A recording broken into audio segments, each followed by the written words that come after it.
नमस्कार दोस्तों। जैसा कि आप जानते हैं कि महाभारत हिंदू धर्म का सबसे बड़ा और प्राचीन ग्रंथ है, जिसकी ना तो कोई कल्पना कर सकता है और ना ही बराबरी।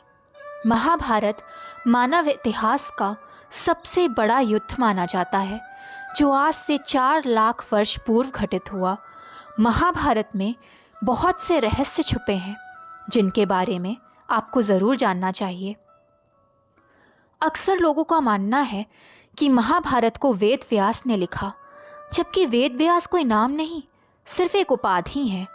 जो वेदों का ज्ञाता होता है उसे वेद व्यास कहते हैं। ऐसा माना जाता है कि महाभारत के अभिमन्यु कल्याण नामक एक राक्षस की आत्मा थी। भगवान कृष्ण ने उनकी आत्मा को कैद कर द्वारका में एक अलमारी में बंद रखा था।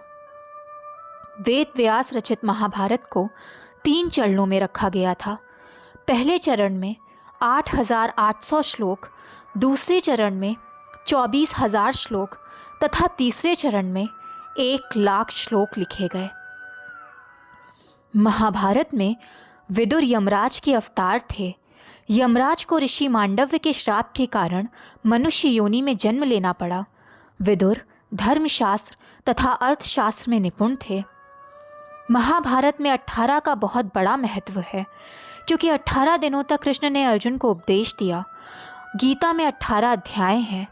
18 दिनों तक महाभारत युद्ध चला तथा 18 क्षौणी सेना कौरवों और पांडवों के पास थी। यदुवंशी राजा शूरसेन की प्रथा नामक कन्या व वसुदेव नामक पुत्र थे। इस कन्या को राजा शूरसेन अपनी बुआ के संतानहीन लड़के कुंती भोज को गोद दे चुके थे। कुंती भोज ने इस कन्या का नाम कुंती रखा। कुंती का विवाह राजा पांडु के साथ हुआ। महाभारत के सौप्तिक पर्व के अनुसार अध्याय 13 से लेकर अध्याय 15 तक ब्रह्मास्त्र के परिणाम दिए गए। हमारे शास्त्रों के अनुसार 3 नवंबर 5,561 ईसा पूर्व छोड़ा हुआ ब्रह्मास्त्र परमाणु बम था। बलराम ने सुभद्रा से दुर्योधन की शादी करने की योजना बनाई, लेकिन सुभद्रा अर्जुन से शादी करना चाहती थी, इसलिए वो अर्जुन के साथ भाग गई थी। महाभारत के युद्ध में अश्वत्थामा ने ब्रह्मास्त्र छोड़ दिया था, जिसके चलते लाखों लोग मारे गए थे। अश्वत्थामा के इस कृत्य ने कृष्ण को क्रोधित कर दिया था और उन्होंने अश्वत्थामा को श्राप दिया कि तू 3,000 वर्ष तक निर्जन स्थानों में भटकेगा। तेरे शरीर से सदैव रक्त की दुर्गंध आएगी। भीम का केवल एक पुत्र जीवित रहा था, जिसका नाम स्वर्गा था। उसको परीक्षित से ज़्यादा ज्येष्ठ होने के बावजूद सिंहासन नहीं सौंपा गया। वो सदैव अपनी मातृभूमि काशी का शासक बना। एकलव्य कृष्ण का चचेरा भाई था, जो जंगल में खो गया था। रुक्मिणी स्वयंवर के दौरान पिता की रक्षा करते हुए एकलव्य की मृत्यु हो गई थी। वो कृष्ण द्वारा मारा गया था।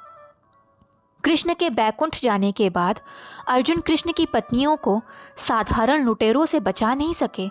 इस दौरान उनका धनुष काफ़ी भारी हो गया। वो सारे मंत्र भूल गए थे। कृष्ण की 8 पत्नियों ने आत्महत्या कर ली थी, बाकी लुटेरों द्वारा अगवा कर ली गई थीं। महाभारत युद्ध में 39,40,000 योद्धा मारे गए। युद्ध के अंत में केवल 12 योद्धा जीवित बचे। महाभारत युद्ध के बाद श्री कृष्ण जिस दिन बैकुंठ लौटे, उसी रात को 12 बजे से कलयुग का प्रारंभ हो गया। द्रोणाचार्य को भारत का पहला टेस्ट ट्यूब बेबी माना जाता है। ये कहानी भी काफ़ी रोचक है। द्रोणाचार्य के पिता महर्षि भरद्वाज थे। उनकी माता एक अप्सरा थी। एक शाम भारद्वाज गंगा स्नान करने गए, तभी उन्हें एक अप्सरा दिखाई दी। उनकी सुंदरता को देख ऋषि मंत्रमुग्ध हो गए और उनके शरीर से शुक्राणु निकला, जिसे ऋषि ने एक मिट्टी के बर्तन में रख दिया। इसी से द्रोणाचार्य का जन्म हुआ। दोस्तों, आपको वीडियो पसंद आई हो तो चैनल को लाइक, सब्सक्राइब एंड शेयर करें, ताकि चैनल की सारी नोटिफिकेशंस आपको मिलती रहें।